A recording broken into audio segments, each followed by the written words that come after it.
Bertolt by Jacques Goldstyn.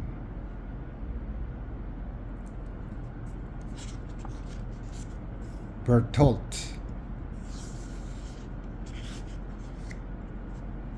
Bertolt. Darn, darn, and more darn. Where's my mitten? I don't see it anywhere.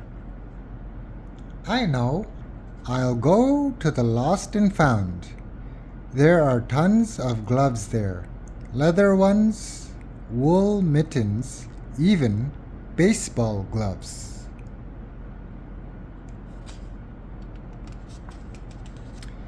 My mitten wasn't there, so I took one that doesn't match. Who cares? I like it this way. Wearing two different mittens is kind of funny.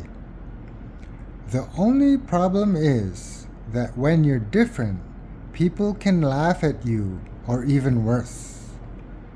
Sometimes people don't like what's different.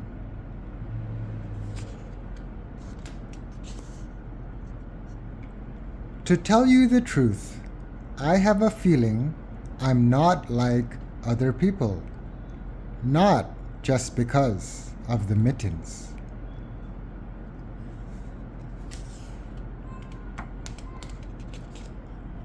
Most people do things together all the time, like Mr. Bouvard and his friends, or the Berman brothers, or Ms. Brock and her knitting club, or Anna Marie and her friends.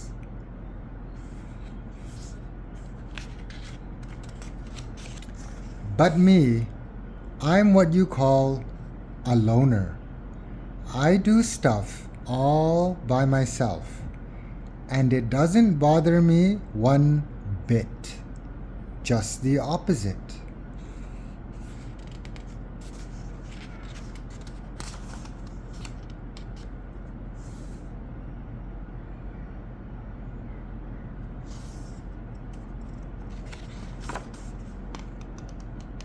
I love doing lots of things by myself, but I love climbing my tree best of all. Bertolt. That's the name of my tree.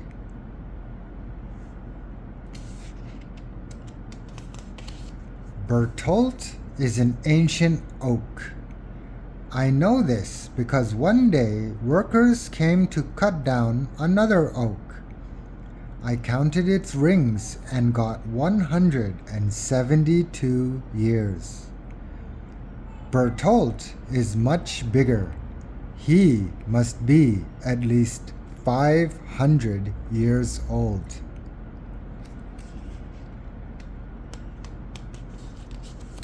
I love everything about Bertolt, but when spring arrives, his leaves make the coolest hideout ever. It's like a cave, a maze, and a fortress.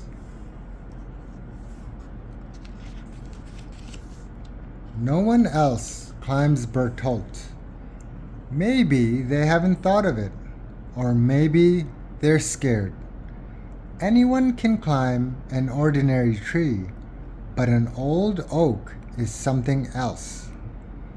The first branch must be 15 feet from the ground. To reach it, you have to go up the trunk, which is like a wall. But I know all of Bertolt's hollows and where to put my hands and feet. It's like climbing up a secret ladder. Once I reach the first branch, I continue to climb. It's like going up a steep, winding road, so forget it if you get dizzy.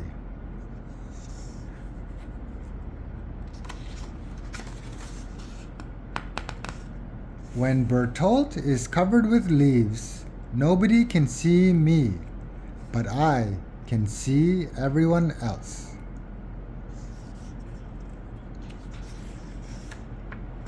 I can see Marie, the lawyer's daughter, kissing Kevin, and the Tucker twins who steal bottles from the grocer and sell them back to him.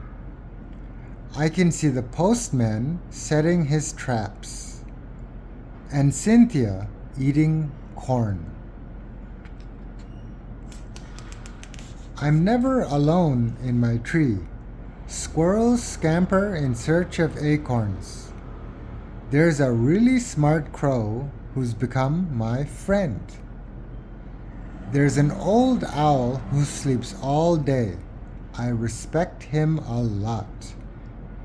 There are cicadas whose songs are 100 decibels. And there are nuthatches, cardinals, and buntings. There are also some friendly bees, but don't annoy them, not even for a second. I know everything about Bertolt. When I climb way up high, I can see for miles around. When it storms, my tree is an amazing place. I have to hold on really tight so I won't blow away. It always surprises me to see the wind press the reeds straight down to the ground. On these days, I take shelter deep inside Bertolt's branches, which sway and creak like the masts of a big ship. I love spring storms. I can't wait for spring.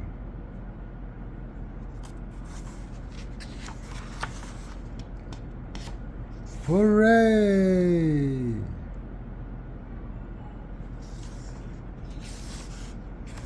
All at once, the trees burst into full bloom. The lime, the elm, the flowering plum, the weeping willow, all except Bertolt. Days pass, then weeks. I wait, I hope, I pray. But finally, I have to accept it. Bertolt is dead.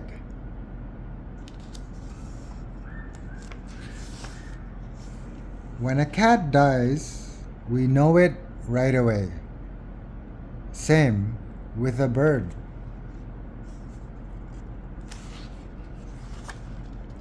But with a tree, it's hard to tell. A tree just stands there like a huge, bony creature that's sleeping or playing a trick on us.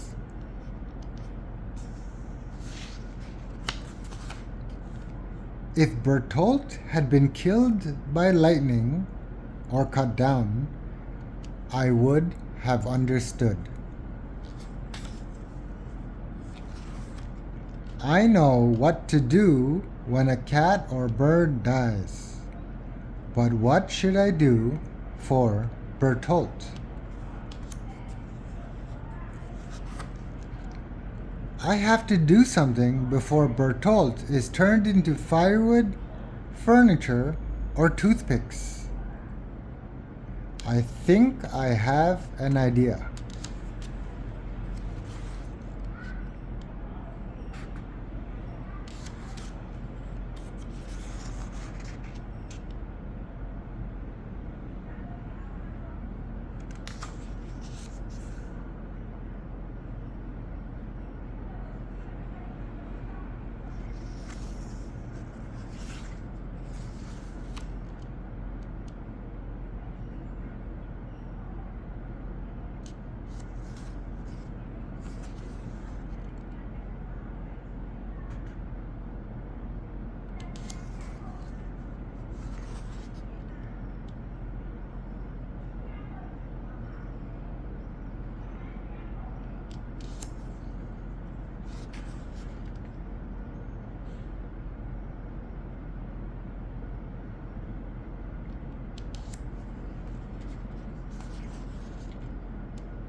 The end.